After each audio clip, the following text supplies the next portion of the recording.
என்பதைத்தான் அனைத்து இந்திய அண்ணா திராவிட முன்னேற்ற கழகம் உருவாக்கப்பட்டு மாபெரும் இயக்கமாக இந்த இயக்கம் நாங்கள் போறதெல்லாம் அப்படியே சொல்லி சொல்லி ஒன்னொன்னு போடுங்க இதுல வலியுறுத்திருக்கிறார்கள். அதை கண்டிக்கத்தக்கது. பிச்சு பிச்சு போல நாங்கள் ஒரு மகத்தான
பற்றியதன் காரணமாக இந்த தீயை உடனடியாக அணைக்க முடியாத ஒரு நிலை என்பது ஏற்பட்டிருக்கிறது. இதன் காரணமாக இந்த நிறுவனத்திலே அடுக்கி வைக்கப்பட்டிருந்த அந்த பொருட்கள் முழுவதுமாக வந்திருக்கிறார்கள்.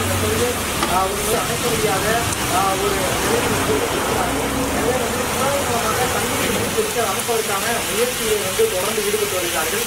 மற்றொரு புறம் இந்த நிறுவனத்தில் இருக்கக்கூடிய ஒரு ஓரமாக இருக்கக்கூடிய அந்த பொருட்களை அப்புறப்படுத்தக்கூடிய பணிகள் ஊழியர்கள் ஈடுபட்டிருக்கிறார்கள்.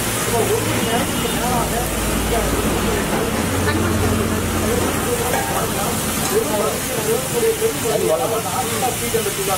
அந்த சீட்டு மூலமாகத்தான் இந்த மேலே இதுக்கு கூடை அமைக்கப்பட்டிருக்கிறது. இது முழுவதுமாக எரிந்து நாசமானதால அந்த கூடை முழுவதுமாக சரிந்து விழுந்திருக்கக்கூடிய அந்த காட்சிகளை நம்ம பார்க்கலாம். சிறு பகுதி மட்டும்தான் தற்போது இந்த பகுதியில நின்று கொண்டிருக்கிறது. இந்த நிறுவனத்தினுடைய பெரும் பகுதி அந்த மேலே இருக்கக்கூடிய மேற்கூடை முழுவதுமே இடிந்து விட்டிருக்கிறது. காலையில எதுவும் அப்பாவித்தனம் எதுவும் நிகழவில்லை என்று தீயணைப்புத்துறை தெரிவித்தாலும் தொடர்ந்து அந்த பகுதியில தீ எரிந்து கொண்டிருந்த பகுதியில இன்னும் நேரடியாக சென்று ஆய்வு செய்ய முடியவில்லை. வேறு எதுவும் ஊழியர்கள் சிக்கிக் கொண்டிருக்கிறார்களா என்பதும் தொடர்பாக தொடர்ந்து விசாரணை நடத்தப்பட்டு வருகிறது. அதே வழியில் முதலில் தீ என்பது சிறிய அளவில் தான்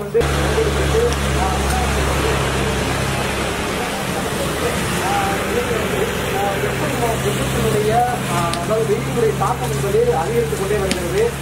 அடுத்த ஒரு 3 மாதத்திற்கு வெயில் அதிகமாக இருக்கும் என்பதனால வெளியில் தீப்பற்றக்கூடிய பொருட்கள் எல்லாம் மாநகரம் பகுதியில பொதுமக்கள் அதிக அளவில் அந்த தீவிபத்து ஏற்பட்டதன் காரணமாக இந்த பகுதியில் குளித்திருப்பதை இந்த பகுதியில் அதிக அளவில் பொதுமக்கள் வேடிக்கை பார்ப்பதற்காக அந்த அதிக அளவில் குளித்திருக்கிறார்கள்.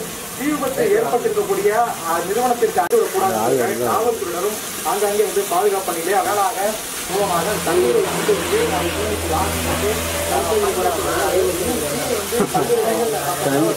முடியாத ஒரு நிலை அதற்கு எரிந்து கொண்டிருக்கிறது.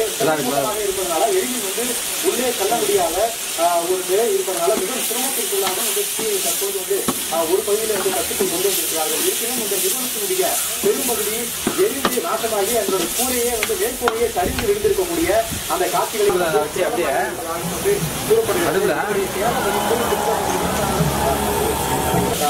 விசிறிகள் அதே போன்று அந்த இண்டக்ஷன் மின்சார மூலமாக பயன்படுத்தக்கூடிய அந்த அடுப்புகள் இவர்களை எல்லாமே தயாரிக்கக்கூடிய நிறுவனம் என்பதனால இது நூற்றுக்கணக்கான இந்த பொருட்கள் எல்லாம் இந்த குடோனுக்கு அடுக்கி வைக்கப்பட்டிருக்கிறது.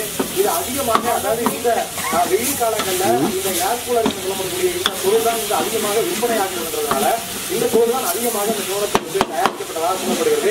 இது கணக்கில் இந்த பொருள் வந்து இந்த பகுதியில் வந்து இந்த குடோனில் வந்து அடுக்கி வைக்கப்பட்டிருக்கிறது. இந்த பொருட்கள் முழுவதுமாக வந்து எரிந்து நாசமாக இருக்கிறது. இதெல்லாம் வந்து விசாரணை நடத்தப்பட்டு வருகிறது. இந்த நிறுவனத்திலும் வந்து நூற்றுக்கணக்கான ஊழியர்கள் இவர்கள் வந்து இந்த நிறுவனத்திலே வந்து பணிபுரிந்து வந்திருக்கிறார்கள். தீ வந்து லேசான தீ ஏற்பட்ட போதே அந்த ஊழியர்களை வந்து அப்புறப்படுத்தி விட்டதாக இந்த நிறுவனம் வந்து தெரிவித்தாலும் தொடர்ந்து இந்த காரணம் பிரச்சனை இல்லையா தீ விபத்தின் காரணமாக புகைமண்டலமாக காட்சியளிக்கக்கூடிய வந்து காட்சியளிக்கிறது. அருகில் இருக்கக்கூடிய குடியிருப்புகளுக்கும் வந்து அங்க இருக்க குடியிருப்பு வாசிகளுக்கும் வந்து இது பாதிப்பை வந்து ஏற்படுத்திருக்கக்கூடிய அளவுக்கு அந்த அளவுக்கு காட்சியளிக்கிறது. எனவே வந்து தீயை கட்டுக்குள் கொண்டு வந்தாலும் எரியக்கூடிய அந்த பொருட்களில் இருந்து தகவல்களுக்கு நன்றி சரவணன். 100 சீமை கருவேல மரங்களை அகற்ற தலைமை நீதிபதி ரஹ்மான் உத்தரவிட்டுள்ளார். தமிழகம் முழுவதும் சீமை கருவேல மரங்களை அகற்ற வேண்டும் என உயர்நீதிமன்ற மதுரை கிளை